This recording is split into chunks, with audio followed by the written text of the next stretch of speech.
आलिम यूनिवर्सिटी का जो एजुकेशन सिस्टम है, the way it operates is, जब कोई स्टूडेंट एप्लीकेशन सबमिट करता है, जो एडमिनिस्ट्रेशन टीम्स होती हैं, मैनेजमेंट्स वगैरह होती हैं, it goes through them.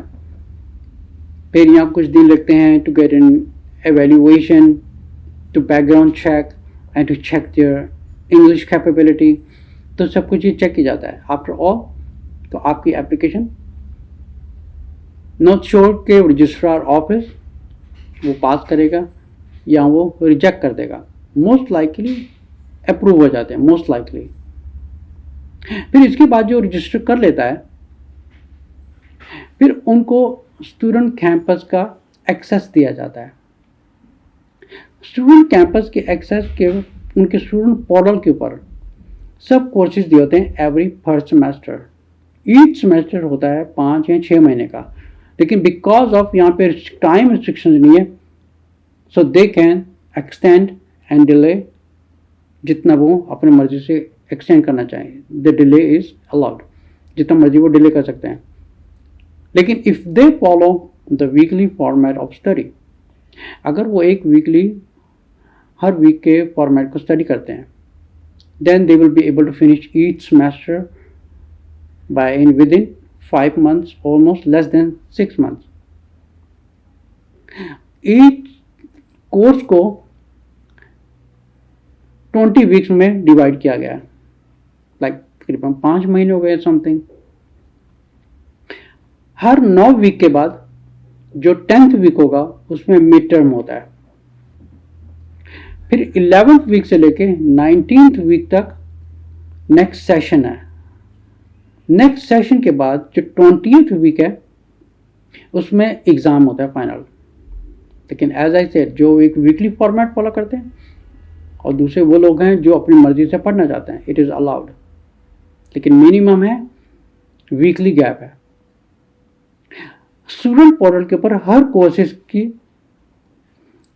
Text book होगी और वहाँ पर वीडियो दी होती हैं जो रिलेटेड टू दैट टॉपिक होती हैं।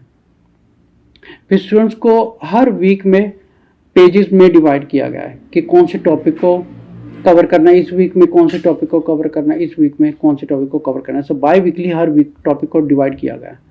तो उसके हिसाब से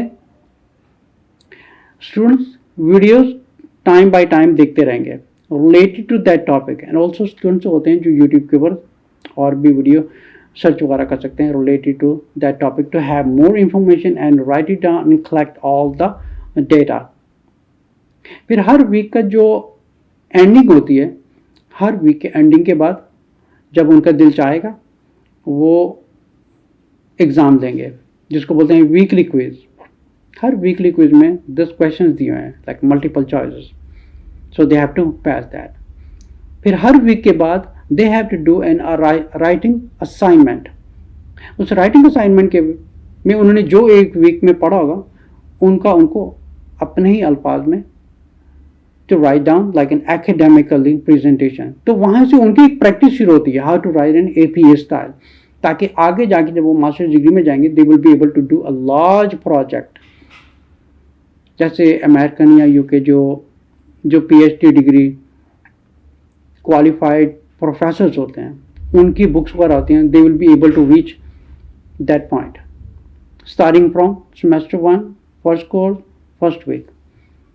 फिर वो क्या होता है कि उनको एक encouragement मिलती है, they can go to the YouTube to learn how to write an APA। What is APA, what is an MLA, इसको कैसे लिखते हैं, ये क्या करते हैं, ये कैसे करते हैं। So they get encouragement as well as they will get a chance to practice.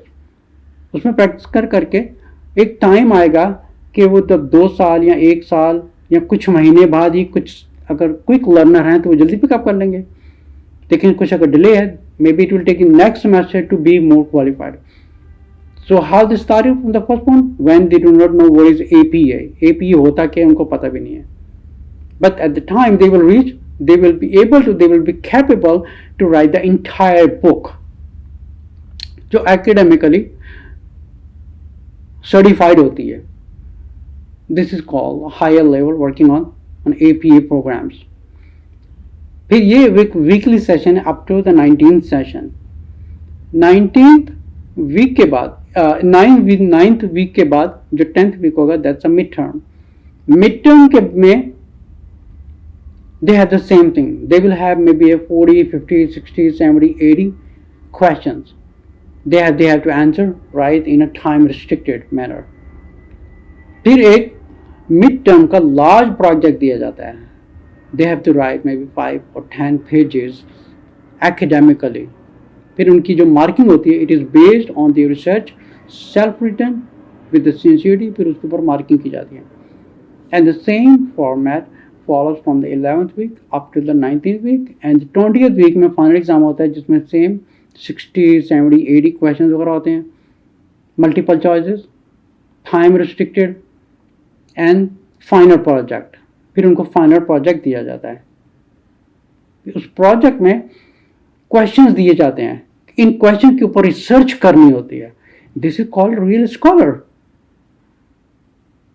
ये होते हैं स्कॉलरली एग्जाम्स कि you have to do the research, you have to present your exams and you have to present the work you have done in entire sessions.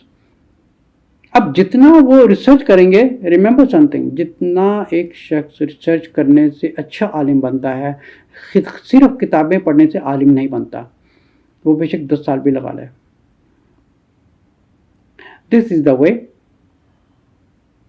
Started from semester 1, semester 2, semester 3 and up to the 6th year. हर साल में 2 semester होंगे. लेकिन अगर कोई delay करके अपनी मर्जी से पढ़ रहा है, they can delay as much as they want.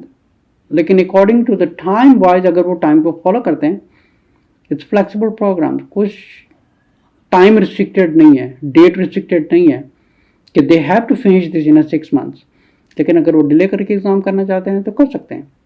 लेकिन एज आई मैंशन बिफोर कि दीन के काम करने के लिए, आलिम पोस्ट करने के लिए जो नंबर 1 कंडीशन है वो सिंसियरिटी है.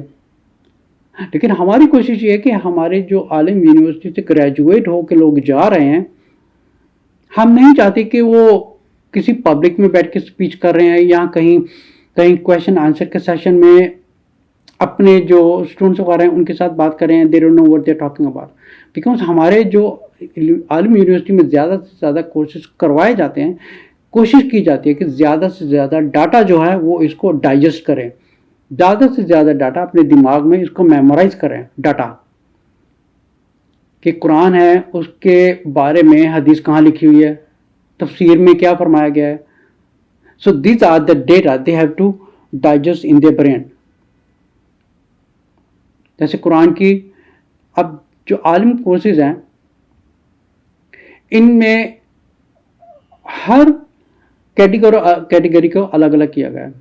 एग्जाम्पल अकीदे, अगर कोई चाहेगा तो general Islamic studies MA degree करनी है, दे विल हैव एवरीथिंग. अगर कोई ये करना चाहता है वो सिर्फ मास्टर डिग्री अकीदा में ही करना चाहता है, that's a different, they can choose the major as an अकीदा.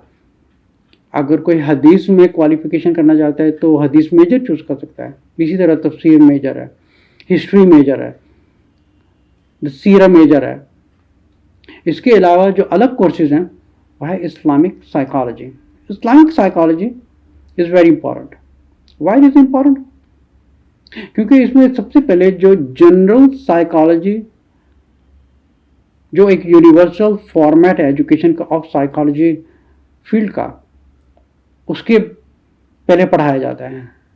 Then Islamic psychology, then Islamic psychology के बाद इस्लामिक काउंसलिंग आती है. फिर इस्लामिक काउंसलिंग के साथ जो ह्यूमन साइकोलॉजी है, and then there is another course which is called comparison between Islamic counselling. Like for example, जो एक जिन्नात का मसला होता है या किसी को साइकोलॉजिकल मसले होते हैं, then it comes to that point. ये भी अलग कोर्सेज बनाए हुए हैं. इसके अलावा फ्री कोर्सेज हैं डिप्लोमास के. डिप्लोमा कोर्सेज तकरीबन 4 वीक से लेके 8 वीक तक हैं, जो डिप्लोमा डिपार्टमेंट हैंडल करते हैं, जो टाइम रिस्ट्रिक्टेड हैं. You have to finish that. इसमें यूनिवर्सिटी के ऊपर ओनली $20 फॉर द फ्री और कोर्सेज रखी हुई है. मतलब एक टाइम पे रजिस्टर करें आप रजिस्टर करने के बाद आप फ्री कोर्सेज रजिस्टर कर सकते हैं, and they have to read the policies how to follow that. So this is the system of All India University. How does it operate?